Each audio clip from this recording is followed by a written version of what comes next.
मित्रों नमः संस्कृताय। संस्कृत गंगा दारागंज प्रयागराज से सर्वज्ञ भूषण। और आज मैं अपने गांव में हूं और गांव के एक वन प्रांत में बैठा हूं अपने कुछ इष्ट मित्रों के साथ। जो आपने 9 मार्च 2019 को पेपर दिया है उसकी आपत्ति का समय है। कुछ प्रश्न मुझे जो लगते हैं कि इनमें आपको आपत्ति देनी चाहिए, तो उन प्रश्नों की चर्चा मैं आपसे करूंगा। और 3 मार्च तक 3 अप्रैल तक उसकी डेट है कि आप आपत्ति दे सकते हैं। तो आप किन किन प्रश्नों पर जो प्रश्न विवादित हो सकते हैं उनकी मैं चर्चा करूं। उनमें जो मुझे पहला प्रश्न दिखाई पड़ रहा है वो है हितान्नयः संसृणुते सखिं प्रभु। इसमें हितात पद में किस सूत्र से पंचमी विभक्ति का विधान हुआ है?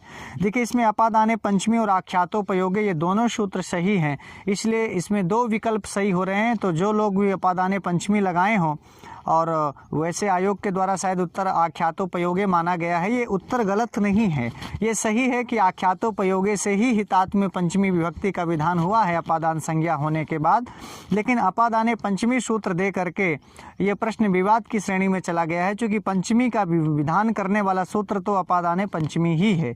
और जब आप पंचमी विभक्ति विधायक कि इस हितात पद में किस सूत्र से पंचमी विभक्ति का विधान हुआ है, जब आप ऐसा पूछ रहे हो तो आपको अपादाने पंचमी के साथ आख्यातोपयोगे नहीं देना चाहिए था।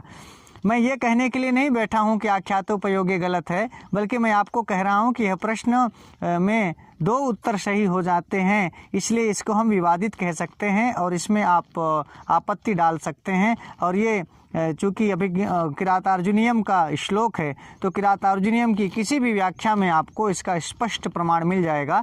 और प्रमाण ना मिलने की स्थिति में आप संस्कृत गंगा से संपर्क कर सकते हैं। यद्यपि मैं इस समय संस्कृत गंगा दारागंज प्रयागराज में नहीं हूँ, मैं छुट्टियाँ बिताने अपने कुछ इष्ट मित्रों के साथ अम्बिकेश जी, कृष्ण कुमार, सत्यप्रकाश, योगेश और ज्ञान किशोर, अपने जो हमारे शारीरिक फिजिकल ट्रेनर हैं जो हमें योग और प्राणायाम सिखाते हैं, ऐसे कुछ इष्ट मित्रों के साथ मैं गांव भ्रमण में हूं। जंगल में आप देख पा रहे हो यहाँ की सीन। तो मुझे लगा कि जब तक मैं प्रयागराज जाऊंगा तब तक हो सकता है आपकी अंतिम तिथि निकल जाएगी, इसलिए मैं सोचा कि यहीं से आपसे मैं कुछ प्रश्नों पर ऐसी चर्चा कर लूँ जहाँ मुझे लगता है कि यह प्रश्न थोड़ा विवादित हो गया। फिर अगला प्रश्न है, श्रिया युत्सुका में 2 पद हैं, तो श्रिया युत्सुका में श्रेय और उत्सुका ये दोनों पदों को मिलाया जाए तो अयादि संधि होगी। यचोयवायावा सूत्र लगा ही, इतना आप सब जानते होंगे। इसका जो उत्तर माना गया है वो डी है, श्रेयी ही। तो जो श्रेयी में विसर्ग लग गया है, इसकी वजह से इसको मुद्रण दोष कह सकते हैं। ये अस्पष्ट हो गया है। तो जिन लोगों का ये प्रश्न गलत हो गया हो, मैं ये तो सलाह नहीं दे रहा हूँ कि आप हर प्रश्न पर बेवजह आपत्ति डालें, पर जहाँ आपत्तिजनक जो प्रश्न हैं और एकाध प्रश्नों से आपका करियर बाधित हो रहा हो, तो निश्चित रूप से आप डाल सकते हैं, ताकि आयोग हो सकता है आपके हित में कुछ निर्णय कर पाए।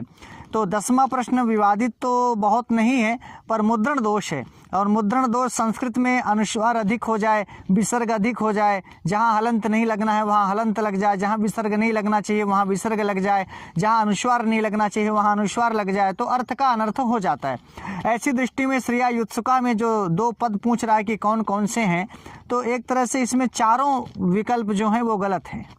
यद्यपि डी विकल्प, सभी चारों विकल्पों में से डी विकल्प बहुत अच्छा है और यही सही भी है, लेकिन श्रेयी ये चतुर्थी का एक वचन है और इसमें विसर्ग नहीं होना चाहिए।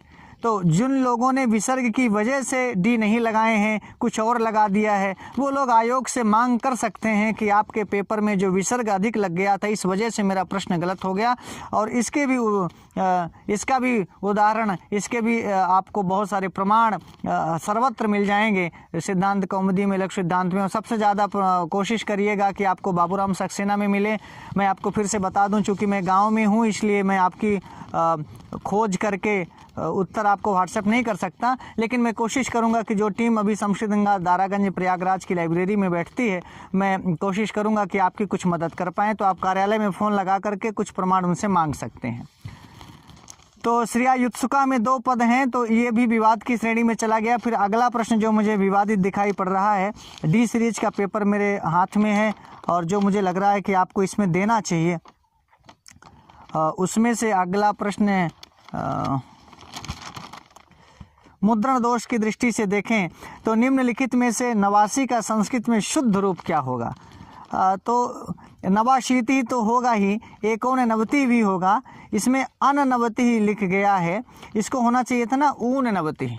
तो अननवति की वजह से जिन लोगों का प्रश्न गलत हो गया हो वो लोग 45वां प्रश्न है डी सीरीज का, और आपकी ए सीरीज हो, बी सीरीज हो या सी सीरीज, इसमें ढूंढ लीजिएगा ये प्रश्न कहाँ पर है। तो निम्नलिखित में से नवासी का संस्कृत में शुद्ध रूप क्या होगा? उपर्युक्त तीनों होगा, नो डाउट, लेकिन ऊननवति की जगह है अननवति लिख गया है, इसलिए आप इसमें भी मुद्रण दोष की वजह से विवाद की श्रेणी में चला गया है। और यदि आपका गलत हुआ हो तो आप इसमें आपत्ति डाल सकते हैं, और जिनका सही है तो उसको इग्नोर करें। ये प्रश्न भाई जिसका सही है उपर्युक्त तीनों जिन्होंने लगाया है तो उनको इस प्रश्न पर कोई चर्चा नहीं करनी चाहिए। और अगला जो मेरी दृष्टि में आपको देना चाहिए, कुछ लोग इस पर भी दे सकते हैं, तत्पुरुष कैसा सूत्र है, अधिकार सूत्र है, कुछ लोग संज्ञा सूत्र लगा दिए होंगे। बहुत सारे विद्वानों ने इसे संज्ञा सूत्र भी माना है, अधिकार सूत्र भी, लेकिन ये ज़्यादातर अधिकार सूत्र है और तत्पुरुष का अधिकार चलता है और तत्पुरुष में ये अधिकार सूत्र ही है। अच्छा, सब फिर आप विवाद की श्रेणी में अगला प्रश्न है कि विद्वानों के समाज में पंडितों का आभूषण पूछा है। पंडितों का आभूषण नहीं, उसको अपंडितों का आभूषण पूछना था, लेकिन मुद्रण दोष हो गया। पंक्ति आपको याद होगी, विभूषणम मौनम अपंडितानाम, तो अपंडितानाम विभूषणम मौनम ऐसा वो पूछना चाह रहा था। जिस भी महानुभाव ने, जिस विद्वान ने इस पेपर को बनाया होगा वो अपंडित लिखा रहा होगा, हो सकता है मुद्रण दोष हो गया हो या बाद में उनके लिखने में दोष हो गया कि टाइपिस्ट ने दोष कर दिया। ज़्यादातर संभावना है कि जो टाइपिंग करते होंगे पेपर वगैरह का जो कंप्यूटर में गया होगा तो फिर से उसको प्रूफ नहीं पढ़ा गया और अपंडिता नाम की जगह अपंडित की जगह पंडित छप गया, इसलिए यह प्रश्न भी विवाद की श्रेणी में चला गया। तो जिनका विद्वानों के समाज में पंडितों का आभूषण है और आयोग के द्वारा माना गया उत्तर मौन है, अपंडितों का आभूषण मौन है, पंडितों का आभूषण मौन नहीं है, इसलिए आप इसमें भी डाल सकते हैं। और इसका तो विभूषणम मौनम अपंडिता नाम ये पंक्ति है और यही सबसे बड़ा प्रमाण है। आप इस प्रमाण को उद्धृत करके 3 तारीख के पहले पहले आपको आपत्ति इसमें देनी चाहिए, सबको देनी चाहिए। मेरे ख्याल से बहुत सारे लोगों का अपंडित ना लिखने की वजह से बहुत सारे लोग गलत किए होंगे, पर कुछ समझदार लोग भी होंगे जो जिनको ये पंक्ति याद रही होगी और वो मौन लगाए होंगे, तो वो लोग यहाँ भी मौन रहें। जब आपका सही उत्तर है तो आपको मौन रहना चाहिए और जिन लोगों का गलत है उनको इस पर आपत्ति देनी चाहिए। फिर जो सबसे बड़ा विवाद इस पूरे पेपर में था वो इस प्रश्न में था कि अधोलिखित में से कण्व ने नहीं कहा है। पूछना ये चाहिए था कि कण्व ने नहीं कहा है। अच्छा, पेपर में लिखा कि अधोलिखित में से कण्व ने कहा है, तो कण्व ने तो भर्तुर बहुमता भव ये भी कहा है, एक तापसी ने भी इस बात को कहा है, लेकिन कण्व ने भी आशीर्वाद देते समय भर्तुर बहुमता भव ऐसा कहा है। तो भर्तुर बहुमता भव ये भी कण्व का कथन है। शुश्रूषस्व गुरून् कुरु प्रिय सखी वृत्तिम सपत्नी जने, ये तो 4 प्रसिद्ध श्लोकों में से कण्व का श्लोक है, ये भी कण्व की पंक्ति है। और उसी की पंक्ति है कि भूयिष्ठम भव दक्षिणा परिजने भाग्ये शनुत्सेकिनी, तो ये पंक्ति भी कण्व की है। केवल डी विकल्प अवे ही तनयाम ब्रह्मन अग्निगर्भाम शमीम्यो, ये कण्व का कथन नहीं है। तो मेरी दृष्टि में उसको पूछना चाहिए था कि अधोलिखित में से कण्व ने नहीं कहा है, तो नहीं छूट गया और नहीं छूट जाने की वजह से बहुत सारे लोगों का यह प्रश्न गलत हो गया है। तो यदि किसी को एक ही प्रश्न पर आपत्ति देनी हो तो आप अधोलिखित में से कण्व ने कहा है, ये जो प्रश्न है इस पर आपको आपत्ति अवश्य देनी चाहिए। और इसका प्रमाण तो आपको अभिज्ञान शाकुंतल के चतुर्थ अंक को जो लोग वाचन किए होंगे वो तुरंत ढूंढ लेंगे, नहीं वाचन किए हैं तो किताब खोल लीजिए, कपिल देव द्विवेदी के किसी भी किताब को खोलेंगे ये प्रमाण आपको जगह जगह मिल जाएगा। तो ये भी प्रमाण के साथ आपको विवाद की श्रेणी में है, इसको आपको आपत्ति देनी चाहिए। और अगला जो प्रश्न मुझे दिख रहा है वो है निम्नलिखित में से शुद्ध वाक्य है, पुत्रः मातरम स्मरति और पुत्रः मातुः स्मरति। तो इसमें भी कुछ लोगों ने गलत किया होगा, क्योंकि मातुः में विसर्ग नहीं है। यद्यपि ये सही है कि पुत्रः मातुः स्मरति, ये सही है और आयोग इसी को पूछना चाह रहा है। जो जिस विद्वान ने पेपर को बनाया है वो पुत्रः मातुः स्मरत को सही किया है, नो डाउट बिल्कुल सही है ये। लेकिन जिनका गलत हुआ हो विसर्ग न होने की वजह से वो लोग इस पर आपत्ति दे सकते हैं। और ये एक षष्ठी में आपको मिलेगा, बाबूराम सक्सेना आप पढ़ेंगे, और एक द्वितीय में या षष्ठी की जगह दोनों का विधान मिल जाएगा। तो बाबूराम सक्सेना में स्मृति धातु के योग में आप षष्ठी लगनी चाहिए और सही है जो लिखा गया है। लेकिन यदि आपका गलत हुआ हो तो विसर्ग इसमें नहीं लिखा गया है, इसलिए आप इस पर आपत्ति डाल सकते हैं। फिर अगला प्रश्न जो मुझे दिखाई पड़ रहा है कि आपको आपत्ति देनी चाहिए उसमें कादम्बरी नायिका है। कुछ लोग स्वकीय परकीय पर बड़ा विवाद है, और अभी मैं बहुत आपसे कह सकता हूं कि जिन लोगों का ये गलत हो, उसमें कुछ लोगों ने परकीय लगाया हो या स्वकीय लगाया हो। परकीय लगाया है तब तो आप सही हैं और आप आयोग की दृष्टि में सही हैं, पर जिन लोगों ने स्वकीय लगाया है वो भी कादम्बरी की भूमिका पढ़ें। और कादम्बरी स्वकीय की परिभाषा क्या है, जो साहित्य दर्पण में और 10 रूपक कार इत्यादि ने बताई है, उन परिभाषाओं को उद्धृत करते हुए या किसी अच्छे प्रामाणिक लेखक की पुस्तक का उद्धरण देते हुए आप इसमें कादम्बरी को स्वकीय सिद्ध कर सकते हैं, यदि आपका गलत हुआ हो तो।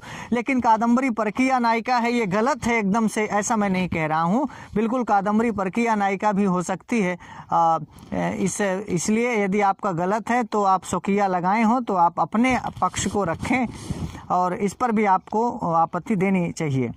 फिर जिन लोगों का अधोलिखित में से अशुद्ध पदयुग में है, चत्वारि पुष्पाणि चतस्र बालिका त्रीणि पुत्रा त्रयो बालका, तो त्रीणि पुत्रा आयोग ने माना है, बिल्कुल सही माना है, इसे विवाद की श्रेणी में नहीं है। पर जिनका गलत हो गया हो वो लोग देना चाहते हो, तो चूंकि त्रयो बालका जो लिखा है डी वाला विकल्प, उसमें बालका में विसर्ग नहीं है।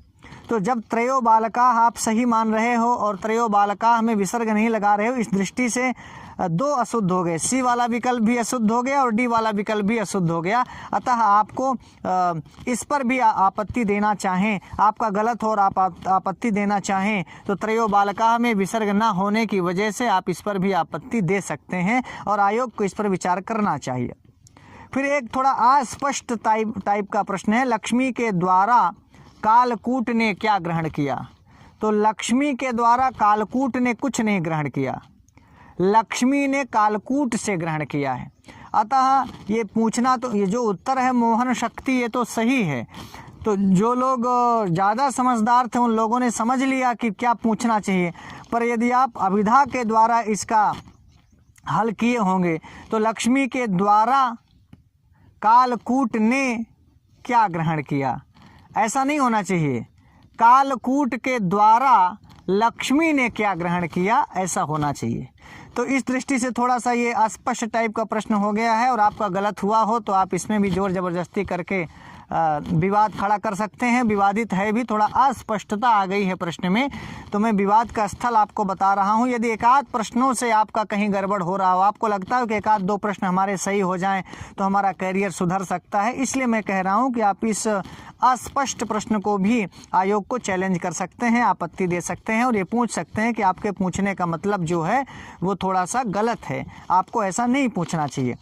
और एक बात मैं और आपसे निवेदन करूं कि ज़बरदस्ती का नहीं देना चाहिए, तो इसलिए मैंने सोचा कि आपसे क्लियर करता चलूं कि भाई साहब कहाँ कहाँ पर देना चाहिए। कांता विराग गुरुणा, इस समस्त पद में कितने पदों का समास हुआ है, यहाँ भी आप विवाद की श्रेणी में है ये प्रश्न थोड़ा सा।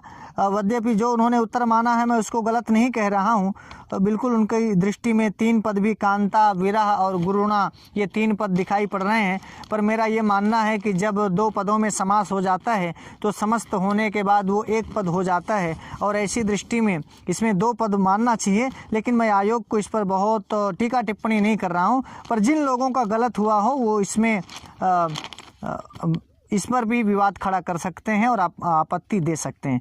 यही कुछ प्रश्न थे मेरी दृष्टि में 4-5 जिनकी मैंने आपसे चर्चा किया कि यदि आप आपत्ति देना चाहते हैं तो इन प्रश्नों पर अवश्य आपत्ति दे सकते हैं पूरे प्रमाण के साथ। लेकिन बस आज इतना ही। नमः संस्कृताय, नमः संस्कृताय और नमः संस्कृताय।